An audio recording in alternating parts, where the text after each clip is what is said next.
Hey, I'm Anthony Romano, and this video is 3 cheap home workout items that you should get before a possible second quarantine.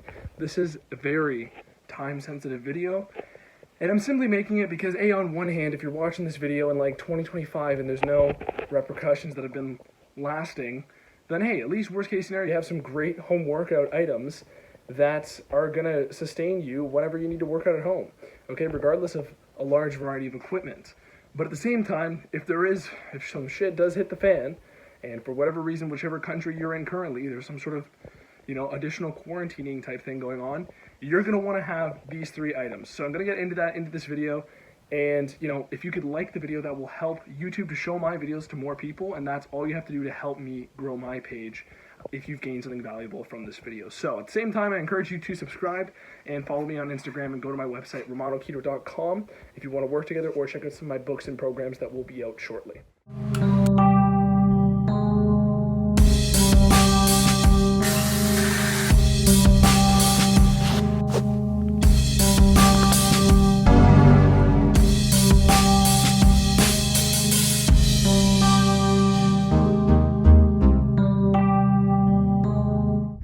Okay, so these are my blue blocking glasses, which I wear in the evenings, and it's currently 9:46 p.m., so essentially it's a late workout for me, and I was having a absolutely stellar workout, and I thought to myself, holy shit, this is like, the gyms are open where I live, but I just had to work out today at home because I was doing a lot of work, wrote a lot for the keto shredding program, which is going to be out soon, amongst other things I've been doing today. So when I was working out here, partly because of these blood flow resistance bands, partly because of some other funky stuff that I'm going to show you, this workout's been incredible. And it's absolutely something that everybody can do for a relatively cheap price, and I got the idea, and now I'm filming this video. So, let's get into the items, okay? The first thing is the blood flow resistance bands, okay? These things are stellar, and I made an entire video on them, explaining the benefits and some of the research behind it, because on one hand, the pump isn't everything in the gym, but these things can get way more blood and lactic acid into your muscles while you're training them, which is going to lead to more hypertrophy, okay, more muscle gains. So you can learn about that in the blood flow resistance band video. And if you'll excuse my messy ass basement and my, just absolute bum attire that I got on right now, this is essentially like literally what I look like right now, okay? I'm literally just working out my basement, and I also have some nice resistance bands, but I have them on my bench. So example, you might not have a bench press at your house or something like that, but if you do, I'm telling you, adding resistance bands onto weight creates, of course, additional resistance. And it's going to have constant time under tension whenever you're doing an exercise. So that's obviously beneficial for the pump, but at the same time, when we're talking about shoving the most lactic acid into your muscles and getting them to experience the most hypertrophy and muscle gain, this is key. And I absolutely enjoy resistance bands, and they're kind of a common, popular item that people are talking about, right? But the key distinction here is, because this video is so time sensitive, now is the best time to buy this shit, okay? My friends have sold 15-pound dumbbells for like $80, and that's Canadian too, so probably would be like close to 100 in American, if that's where you're from. But at the same time, a lot of items are going to raise in prices exponentially. And even resistance bands themselves were like $60 on Amazon. And now they're probably lower. I mean, especially if you get a good quality kind. But I'm going to have my recommendations in the description below.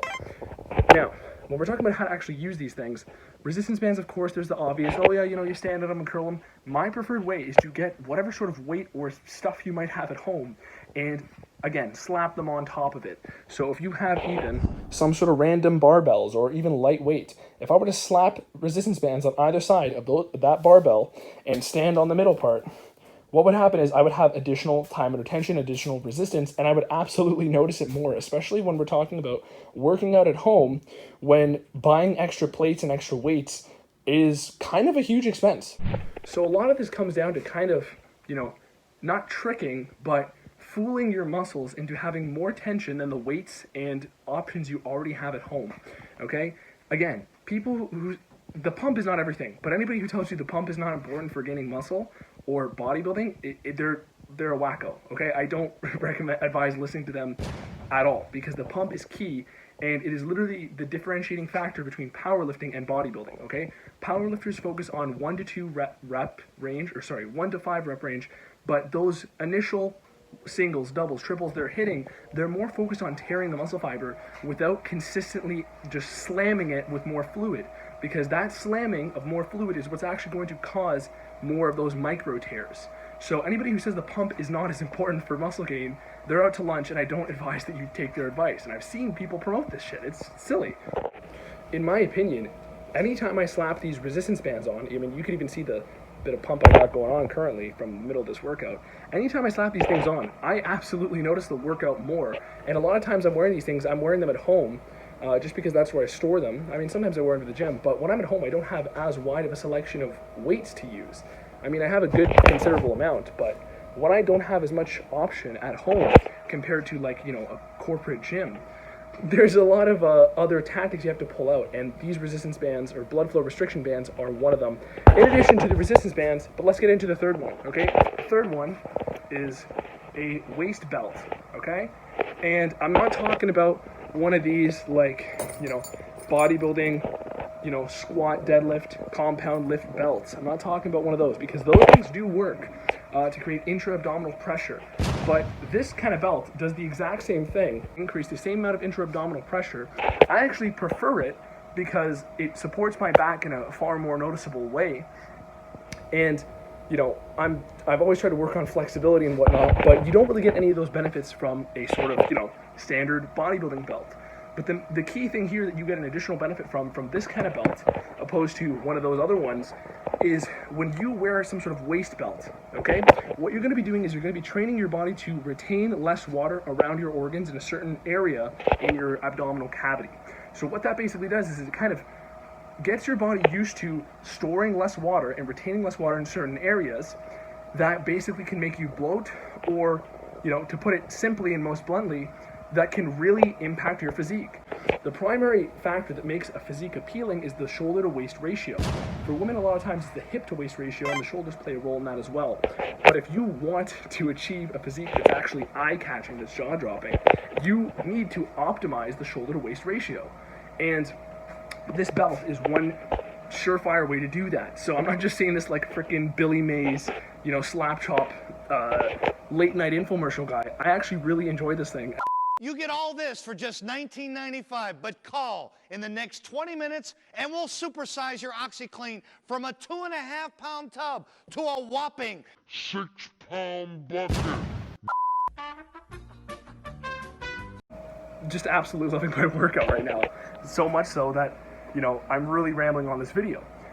But the point is, this will train your stomach to retain less water and keep a more narrow shape in the waist, and that makes a massive difference, okay?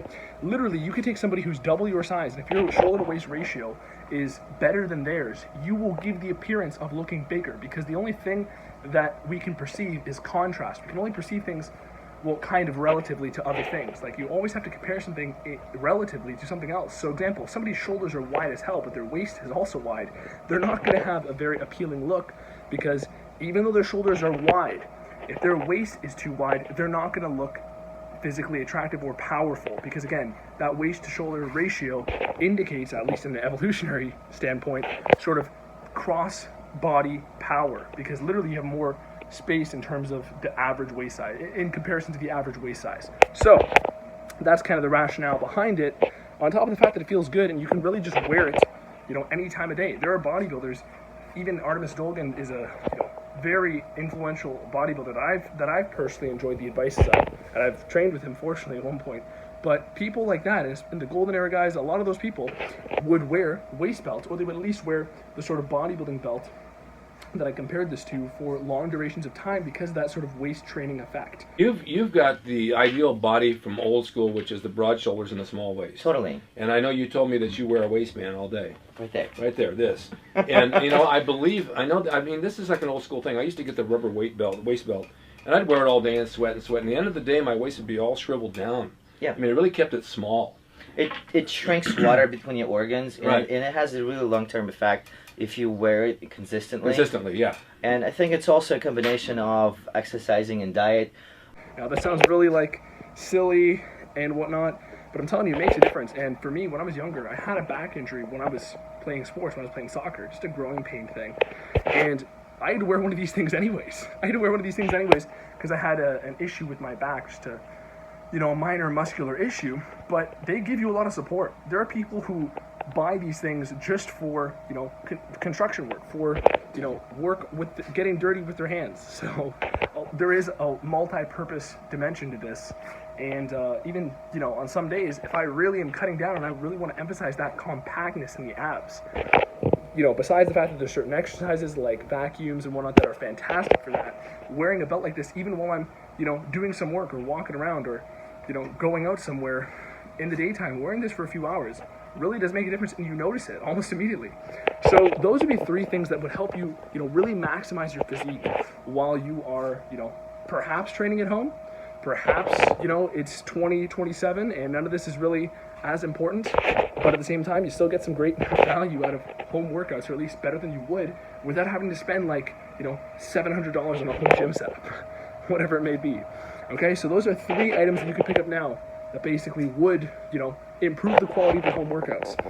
Another reason too for the, in fact, performance, element of this belt is when you get more intra-abdominal pressure and more stability in your core, you do have a better ability to, lift things overhead, to squat, to do anything above or below your core. If you have a stable foundation, a stable center, you're going to be able to move. Move with more power and more force because the foundation is strong. All right, it's time for me to get back to my workouts. Am I Sonic the Hedgehog here? Hopefully you enjoyed this video. Leave a like, subscribe, and follow my Instagram. And also head to my website if you want to work one-on-one, or if you want to look into programs and books that I'm dropping. But besides that, thank you for watching. Leave me some comments. I'll do my best to get back to you. Anthony Romano, peace.